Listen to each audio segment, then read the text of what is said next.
Okay, let's talk about the Senate phase. This is one of the key phases in Galactic Destiny. There's going to be 5 things that are going to occur in the Senate phase. First off, you're going to have the elections. Second off, you're going to vote on the distribution of the Republic fleets. Third, you're going to vote on the Senate's list of prosecutions. Fourth, you're going to go through any general propositions. You're going to propose them and vote on them. Finally, you're going to resolve any of your prosecutions. The Prime Minister is in charge of the Senate. He facilitates the debates and he will call the votes. Throughout this phase, there's going to be a series of votes. And the way you're going to do your votes is you're going to look at the combined diplomacy of all of your senators in your party. Then you're going to subtract 1 for every corruption token that your senators have. And then you're going to subtract 3 for every shadow token you have. And that's going to be your voting strength. Now when you're doing that, even if you have a senator who's exhausted, his votes are still going to contribute to the voting strength. Now once you've figured out your voting strength, you're then able to expend various influence, and for every influence you spend, you can increase the voting strength by 1 vote. So then when you look at the sum of your voting strength plus the influence you use, that ends up with your vote total. Now in some cases your vote total may be 0 or negative if you have a lot of corruption tokens or shadow tokens. In that case your vote has no impact. In fact, you can't even vote and try to poison the vote by contributing negatives. Your vote simply does not count. So let me give you an example. Say the population of the people have the following 3 senators. They have Ghazali, Daruda, and Jamak, and Daruda has a corruption token and Jamak has a shadow token. In this case, to figure out what their voting strength would be, Ghazali would have 1 because he has a 1 diplomacy. Daruda would have he has a diplomacy of 7 but has a 1 corruption token. Jamak has a diplomacy of 6 but he has a shadow token. So when you're adding this all up, it would be 1 plus 7 minus 1 plus 6 minus 3 equals 10, and that would be their voting strength. Now say they were going for an election and their main opponent, as typical, is a Transcendent Mind Party. Say the voting total of the Transcendent Mind Party is at 13, so they need to get some additional votes. What they could do is the Party of the People could spend 4 additional influence and then raise their vote total from 10 to 14. Other things that you could do to try to influence your vote total, for example, is Ghazali, who is male, could play a seduction card, which is where you get to target another senator of the opposite sex in a different party. In this case, he may want to do a seduction card on Kaylin the Immaculate, who's one of the Transcendent Mind Party. She has a diplomacy of 10, so if he can seduce her and take her out, that will greatly reduce the value of the vote total on the Transcendent Mind Party's candidate. Now, the addition is also if there's any ties, you're going to roll off. So the first thing we're going to do is we're going to go into the election. Now, on the first turn, what you're going to do is you're going to randomly distribute these minister positions to the parties that are in play. If you happen to have 6 parties, then you should probably roll off to see which party does not end up with the ministry there. Otherwise, typically every 3rd turn you're going to have an election unless the Prime Minister calls for a special election. The first position you're going to go after is the Prime Minister position. Now this is where there's going to be deals that are going to be made between the various players. One party may be trying to assassinate other senators that have a lot of diplomacy to change the vote totals. And then there's other action cards that can be placed. For instance, the Party of the People may be trying to make a deal with the Black Iron Party that says, hey, if you vote for my senator for Prime Minister, I'll support yours for defense. So what's going to happen is each party has the ability to propose one of their senators as a candidate.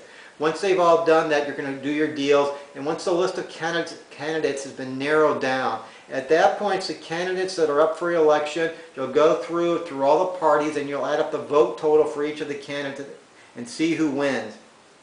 Once again, if there's a tie, you're going to roll off. And if you happen to win that position, so say Ghazali won the Prime Minister position, I would take his card, I would put it over here on the Prime Minister spot on the board, and then I would take the Prime Minister card that describes its abilities and put that in front of me over here.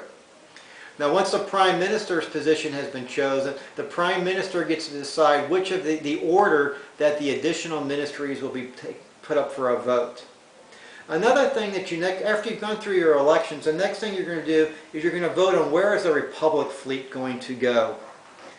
Now typically the Republic fleet starts over here in Sector 1, but you can assign them, either you can split them up or you can move all of their fleet to one of the additional sectors. Typically you're going to use this for a sector that's infested or another sector that's in control of a rebellious player that you're going after. You can't send the Republic fleet to attack another player unless they happen to be in rebellion.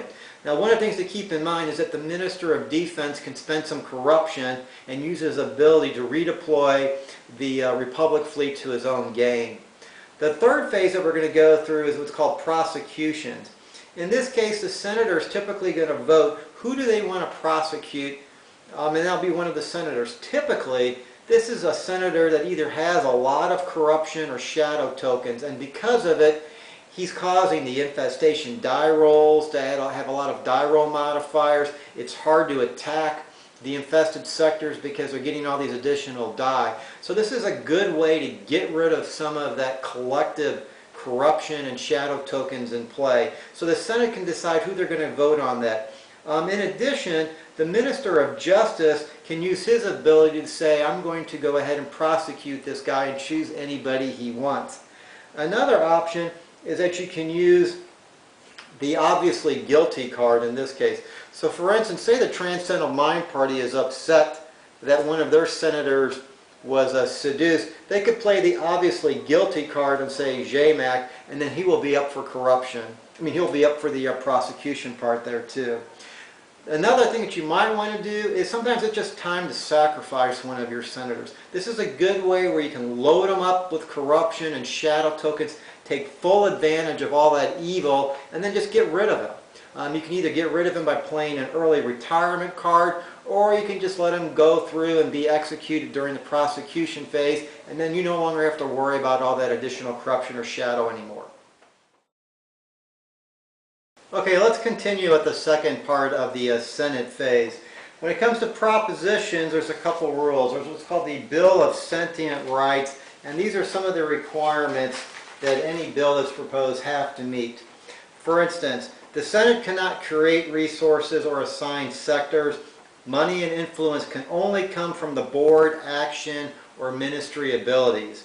The second rule is the Senate cannot remove resources or sectors from a party other than through fines and prosecutions or through taxes. Third, the Senate cannot single out a party or parties, but must govern the galaxy fairly, making general laws that all must follow. 4. The Senate cannot change the rules of the game, alter costs or wording on action or ability cards, eliminate a player's ability to play in action cards or campaign. And 5th, invasions of sectors are illegals and cost 2 corruption tokens on the admiral that leads the invading fleets. The corruption costs can never be altered. In other words, an invasion will always be worth 2 corruption. I cannot make it cost 3 or 4 corruption. Now, there's a variety of rules that you might want to consider. For instance, early on in the game, there's plenty of open sectors. They may propose a law that makes it illegal to campaign in sectors that are controlled by another party. If I have several infestations on the board and the Republic fleet is getting low, we may want to put a tax on all the parties to purchase money for the Republic fleets. Now, this is where you get into debates. They say this was the example here.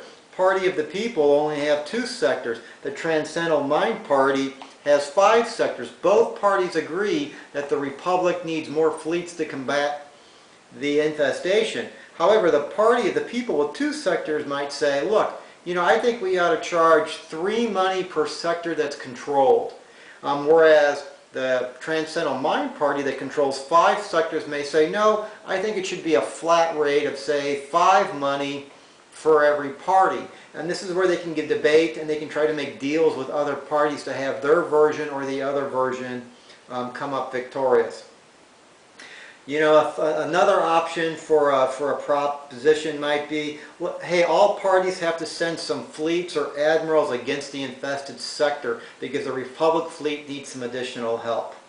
Once you've gone through all the propositions and voted on them, then you sit there and you execute the prosecutions that were earlier voted on or otherwise imposed. For example, when we went through earlier, there was an obviously guilty card that was placed on Jamak. So then this is how you have to resolve the prosecution. You're going to roll 2 die. Now for every corruption token that senator has, they're going to add 1 to the die result, and for every shadow token they're going to add 3. In this case, Jamak has a shadow token on him, so he's going to add 3 to the total. When you roll the dice, if it's 10 or higher, that senator is executed.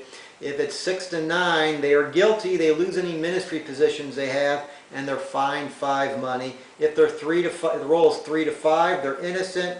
And if the roll is a 2, then the minister of justice is disgraced and he gains 1 corruption. So let's roll the dice. In this case, I rolled in the 11. Now the 11 plus 3 for the shadow token puts it up to 14, and he's obviously guilty and he's going to be executed. So that would thus end the Senate phase for this turn.